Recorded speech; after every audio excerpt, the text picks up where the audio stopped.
It's time for a satisfaction bonus, and we're going in for one right now. Well, kind of. Basically, I don't remember what I picked here, but I put a lot of thought into it. So, yeah, past me made a good decision. And I was picking the Kabuki actor because Rance will get his power-ups probably through the satisfaction bonuses. He can get them like any of the other officers in the game, you know, just by using him and leveling him up and shit like that. But because he is there for the satisfaction bonuses, and the good like options for satisfaction bonuses run out after a while, you'll probably just give those to him. You'll give him his Rance attack through the bonus, though I'm pretty sure you can get it if you were to just level him up with smiley faces.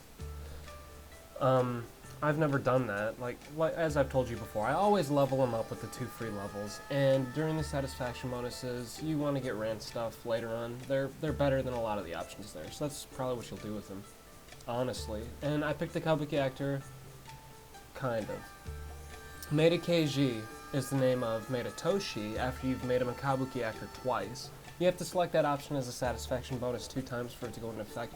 The first time does nothing, it doesn't change anything about him. The second time, he's a whole new unit, basically. His attitude and personality changes for the better, I think, and you get the coolest looking thing. Oh fuck, it's amazing. Like, when you send him into combat, it's no longer a guy holding a spear just standing there like a dumbass. It's him dressed like a dumbass. He's got like a big purple afro and shit on, and he's got 8 attack, 8 defense. I think he's still slow, and I know he's unintelligent, but he's a good unit. Maida Keiji is a really good unit, and he still has 3 action flags, he still has whatever benefits you gave him before, he just has a stat upgrade and a different picture. Worth doing that. And there's one of those for Akechi Mitsuhide as well. It's not as significant though, because he's a tactician. And it's introducing you to Mouri here now. It kind of introduced you before in the other parts, but not really. This is the real deal here. It's giving you a little bit of background on Mouri and what they did in the game. I don't know if they did it in real life too. But yeah, it's giving you a background on what exactly is happening in game, because it's still different from reality, obviously. Holy shit, I probably won't say that anymore. Because if it's not obvious by this time, I mean, well, of course it is. And they're at war with Akashi. That's really all that's left. Akashi's all that is left by Mouri.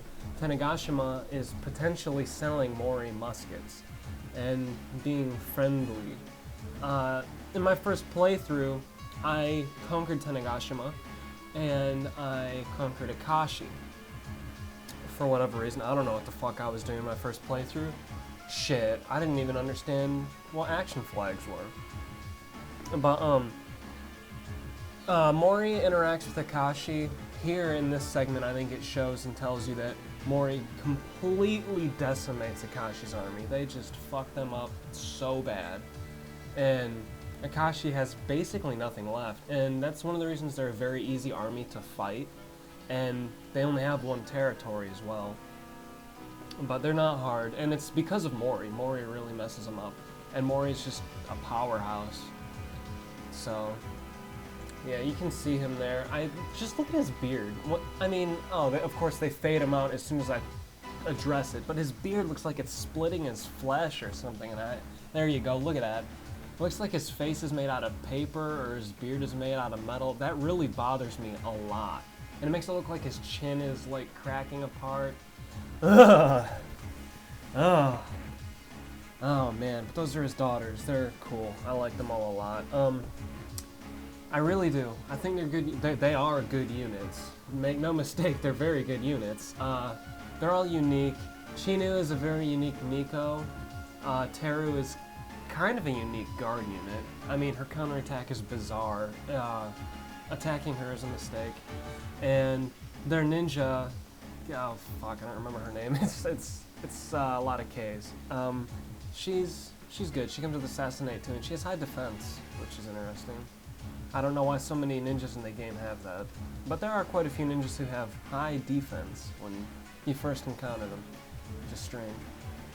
Speaking of ninjas, you didn't see him, and I'm sorry I didn't point this out sooner, but at the Miko Institute they have a ninja called Goemon. That is fucking golden. If you know who Goemon is, I'm so happy he's in this game. He's basically, I think he's like a heroic ninja. He did a bunch of shit. He wasn't real either, I don't think. Maybe he was.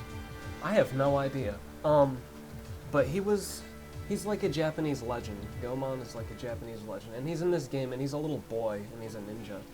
You didn't see him, you probably won't see him, and he is capturable, and he's an asshole. He's a fucking great unit. He has a lot of really unique skills.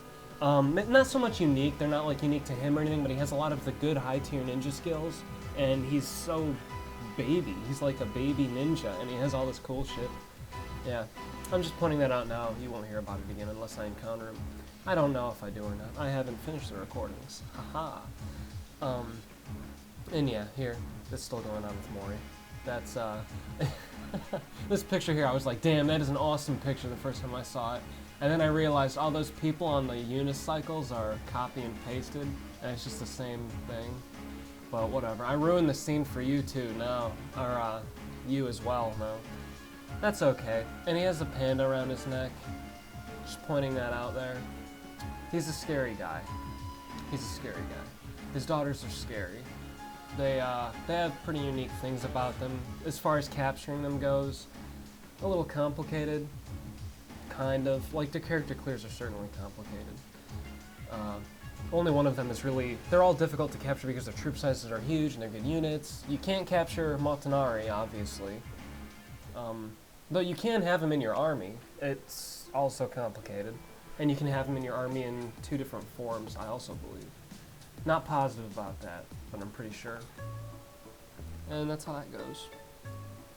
And here's a little bit of fun with Sill and her birthday. This scene always happens, and I'm pretty sure it happens around the same turn every single playthrough. I don't want to say it happens on the same turn because I can guarantee you that there is some overlord event that will happen instead of this one, because this isn't important. This is not an important event that you're seeing. It's just a cool thing. It's scheduled for a certain turn, and it always happens. The reason I say, though, that it doesn't always happen on the same turn is because of that overlord event. I don't know why I'm calling it that.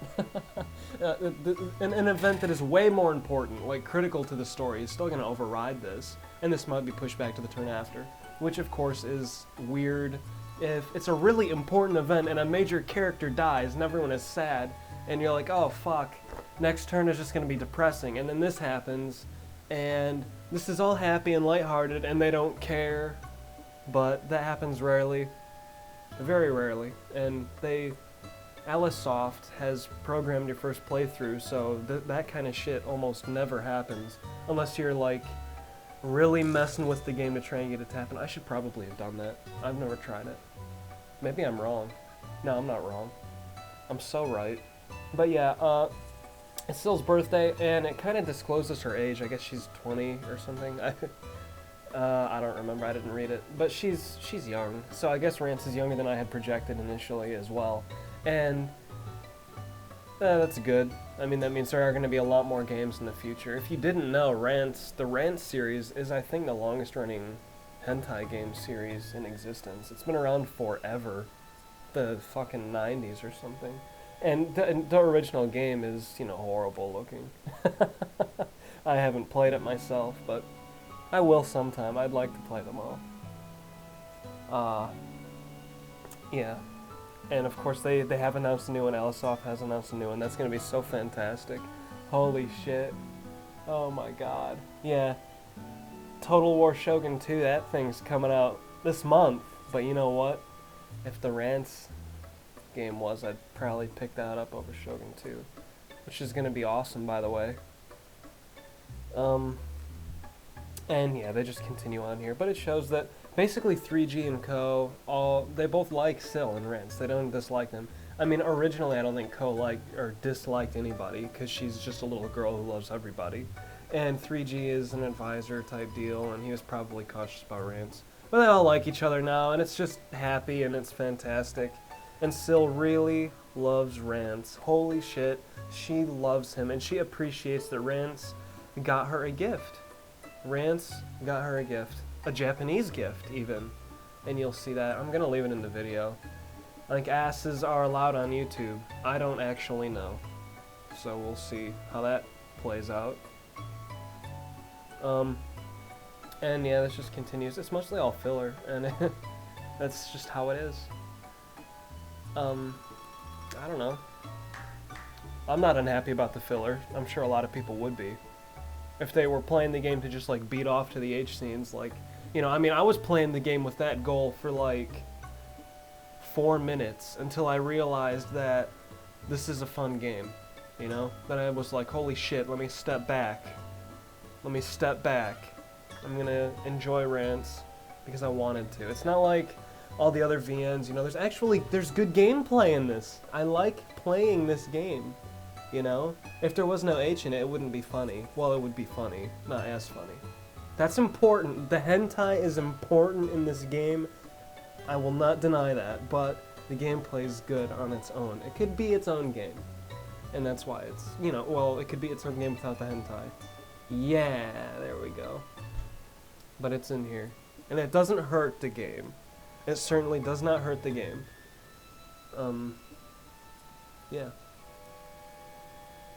So, I really don't have anything else to say, so I'll leave. You guys can do whatever.